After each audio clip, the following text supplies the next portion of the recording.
Thanks for checking into the Redcat University again, and Gen 8 fans, we've got your truck on the bench for some more option parts. Today we're going to install the aluminum bumper mounts and the aluminum body mounts. All you're going to need for this is a 2mm hex driver. Let's get to work. We're going to start off this how-to by replacing the body mounts. So you're going to need to remove the screws that secure the shocks to the towers.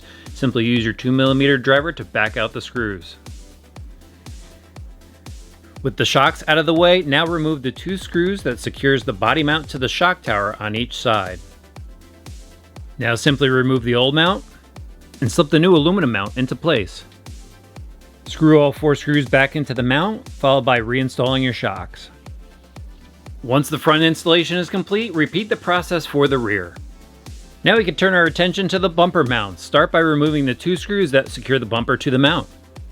Slide the bumper out, and then remove the 4 screws that secure the bumper mount to the frame.